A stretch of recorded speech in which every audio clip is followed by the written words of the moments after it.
Au début des années 60, à Tizi Ouzou, à Alger, à Blida, à Constantine, à Oran et à Annaba, comme dans tout le reste de l'Algérie, c'était au cinéma que nous faisions notre apprentissage de la vie.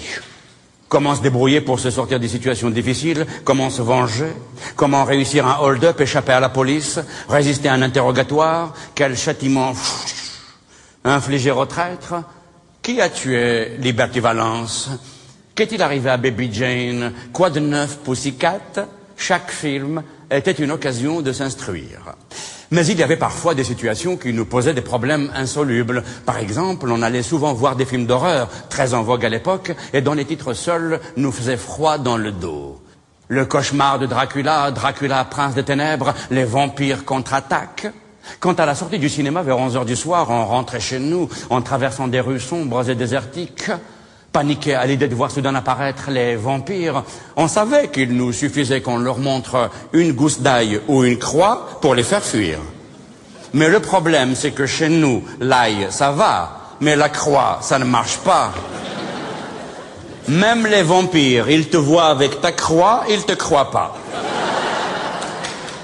Alors qu'est-ce qu'on fait? On va leur montrer un croissant. On va leur réciter un verset coranique redoutable qui va les terrasser sur place. A'oudhu billahi min shaitan rajim. Bismillahir rahmanir rahim. C'est notre vadé rétro satanas. Mais ça ne fera aucun effet, ils comprennent pas l'arabe, les vampires. Alors que faire d'autre pour les combattre? On va leur montrer la main de Fatma. Tiens, 5 dans tes yeux, ya wahd le vampire. Vous savez que montrer la main ouverte, doigt tendu, en prononçant la formule magique 5 dans tes yeux, c'est le meilleur bouclier contre le mauvais œil qu'on vous jette. Chez nous, en général, le diable se cache dans les corps de nos amis, nos cousins et nos voisins. Et par l'intermédiaire de leur voix, le diable, pour mieux vous tromper, vous dit toujours le contraire de ce qu'il veut vous souhaiter. Par exemple, quand quelqu'un dit à quelqu'un d'autre « Que Dieu te donne longue vie, mon frère », le vrai message, c'est « Qu'Allah te désintègre, na'al waldi ». Ce qui fait, dès que quelqu'un vous fait un compliment un peu trop appuyé, il faut tout de suite sortir la quinte. Évidemment, à chaque fois que quelqu'un vous dit une gentillesse, vous n'allez pas lui balancer la sauce. Il y a des gens qui sont sincères, tout le monde n'est pas forcément habité par le diable. Mais on ne sait jamais.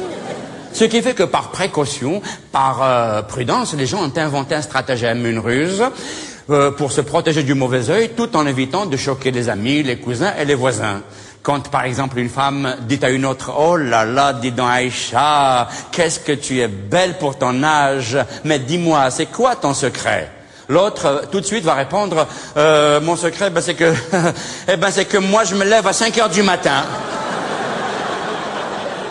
Dans tes yeux, Na'al Waldik. Parce que tu sais bien que j'ai 5 enfants à nourrir, moi. 5 garçons et 5 filles.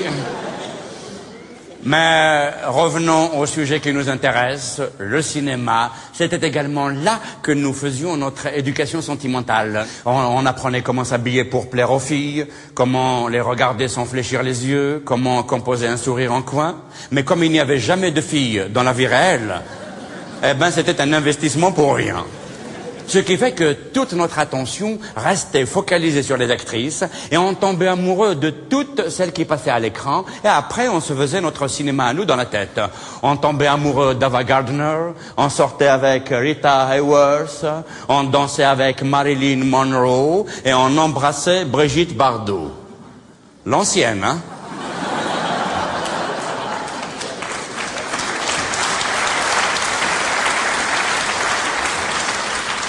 Celle de maintenant, 5 dans tes yeux, Brigitte Bardot. On les aimait toutes, mais l'élu de nos cœurs, c'était Silva Cochina. Vous ne l'avez pas vue dans La Vengeance d'Hercule? Aïe, aïe, aïe, quand elle rentre dans le hammam avec Steve Reeves, elle nous a rendus fous. Le cinéma de l'époque nous offrait des histoires d'amour clés en main, compatibles avec l'ensemble de nos désirs et de nos fantasmes. Mais, paradoxalement, les histoires d'amour de la vie réelle étaient beaucoup plus virtuelles que celles qui passaient sur les écrans des cinémas. Exemple, un garçon nommé Jamel était tombé fou amoureux d'une fille qui habitait son quartier. Mais comme il ne pouvait pas l'approcher à cause des nombreux frères qui surveillaient farouchement sa virginité, la virginité chez nous c'est le capital, hein. C'est le CAC 40, hein. Alors, il l'aimait de loin. Il y avait environ une centaine de mètres qui séparaient les balcons de leurs appartements respectifs. Pendant les 4 ans qu'a duré leur histoire d'amour unilatéral, c'était la distance qui allait toujours les séparer. Jamel, tous les matins, se levait à la même heure qu'elle, il s'habillait, prenait son petit déjeuner, se coiffait en lui parlant dans le miroir. « Ya l'Aziz, là, quand je t'attrape !» Puis il descendait l'attendre en bas de l'immeuble. Dès que la jeune fille sortait pour aller au lycée, Jamel la suivait discrètement, en maintenant les 100 mètres de distance, mine de rien, comme si de rien n'était. Salam alaikum, sahaho, labas, hamdullah. Oui, ça va très bien. Oui, je vais chercher du boulot, là. Pendant 4 ans, la fille ne l'a jamais remarqué, tellement il était fort. Dès qu'ils arrivaient au lycée, la jeune fille entrait et Jamel allait occuper une portion de mur en attendant l'heure de la sortie et il en profitait pour faire sa petite séance de hétisme matinal.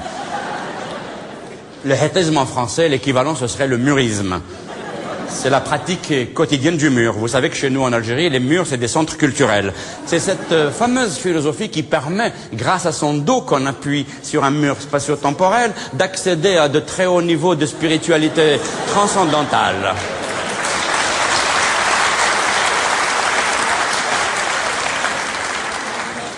En pratiquant 8 à 12 heures par jour sérieusement, on peut accéder au hétisme zen. Jamel, à 15 ans, était déjà 4e dan. À midi, quand la jeune fille sortait pour aller déjeuner chez elle, Jamel la suivait. L'après-midi, quand elle repartait au lycée, il la suivait de nouveau, et ainsi de suite. Pendant les week-ends, quand elle allait faire ses courses ou tout simplement allait se promener en ville, Jamel la suivait partout où elle allait. Et si par hasard, durant ses promenades, elle entrait dans une pâtisserie, Jamel attendait qu'elle eût quitté la boutique, puis il se précipitait à l'intérieur et demandait au vendeur « Je voudrais la même chose que la demoiselle qui vient de sortir, s'il vous plaît. » Un baba au rhum? Oui. Avec des leguezouz? Oui.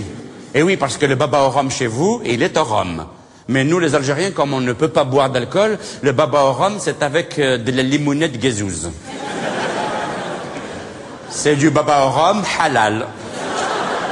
Il est aromatisé. C'est un peu comme le jus d'orange, hein. Vous savez que chez nous, pendant 30 ans, on a eu un régime unique, un parti unique, un président unique, une pensée unique, mais on avait également un jus de fruits unique. Sur le marché, il n'y avait que du jus d'orange. Et pendant 30 ans, à force d'en acheter, toujours, les gens, plus tard, quand le pays s'est ouvert aux autres jus, ils ont tellement pris l'habitude, quand ils rentraient dans les magasins, ils disaient vous avez du jus d'orange d'abricot ?»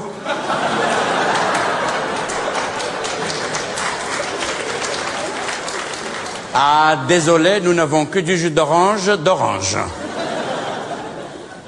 Après avoir obtenu le bac, la jeune fille est entrée à la faculté centrale d'Alger et elle prenait le bus tous les jours pour s'y rendre. Jamel, lui aussi, prenait le bus tous les jours pour s'y rendre. Il se tenait le plus loin possible d'elle et la surveillait tout en évitant de croiser son regard. Il prenait garde à ce qu'elle ne se fît pas coincée par un caleur professionnel. Vous savez, les caleurs, c'est ces types qui, chez nous, passent des heures entières, des journées dans les bus, repèrent les jeunes filles seules et ils se collent à elles. Ils les calent.